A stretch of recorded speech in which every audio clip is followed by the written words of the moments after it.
So focusing on organized labor, we do have Kofi Davo. He's a labor expert joining me via phone. Good afternoon, sir, and thanks for your time. Good afternoon. Now, government is agreeing to reduce tariffs but adamant over energy sector levies. Would you say that labor specifically, or organized labor, is coming to terms or understands the essence of the energy levies? The line is not clear at all. Can you hear me now? Yeah, I can hear you, but it's not that logical. I'll try. Okay. I'll make the best out of it. Let me say that again. I was mentioning that government is agreeing to reduce the tariffs, but adamant to reduce the energy sector levies. And does it come across as if Labour understands the essence of the energy sector levies? Yes, I have predicted that the parties would easily have an agreement on the utility tariffs because of government's willingness to reduce the tariffs. But I was a little apprehensive as to whether they will have an agreement on the energy levy, given the positions they have taken. Two extreme positions. Labour is saying that drop the levy altogether, and then government is saying that we are not going to drop it. My suggestion to Labour would be that the Labour will need to examine the law. As I speak, the message of Labour is not clear at all. I don't know whether they have considered the details of the energy levy. Okay. As a government, every government with a mandate to govern will need revenue.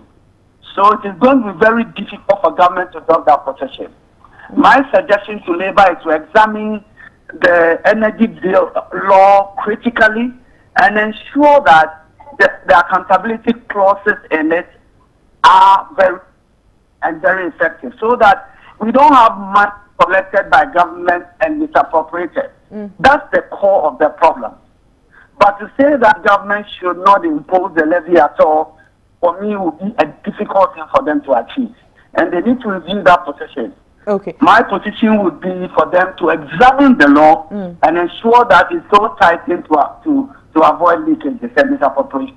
Now, from your point of view, wouldn't you say that Labour should be worried? Because when it comes to even the Public Accounts Committee hearings and the issues about corruption, the manner in which taxes are collected and what they are even used for, when it comes to there's a tax here, there's a tax there, and everything that has to do with taxes in the country.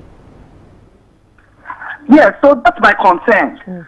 So rather than say that please don't impose the taxes at all, I would insist that there is an amendment to the law that does not allow you to misappropriate and misuse taxpayers' money.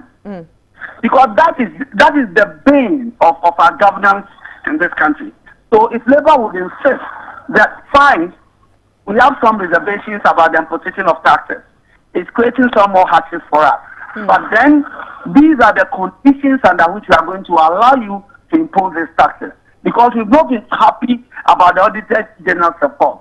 The leakages are too much, and if you can give guarantee that all these leakages will be sealed, then we would consider an agreement on the energy levy.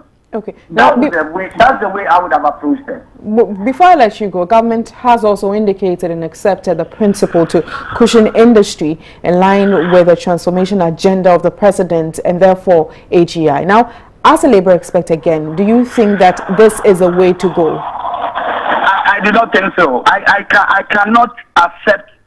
I would not accept that if I was part of Labour. Why? Because these assurances will be given. Okay, we have had situations where government has that. Okay, petroleum price has gone up, but we are going into public transportation system. What do we see? You just have a one-off importation of about 100, 200 buses, and that's it. After a certain period, we are back to square one again. So, yes, these assurances are good, but then they are not enough to persuade Labour to accept the position. My view is to ensure that the leakages are blocked and sealed. The accountability clauses in the law are firmly to avoid a misappropriate misuse of the taxpayers' money. That way, I think that it will be able to make a head. Thank you for your time, Kofi Davo. He is a Labour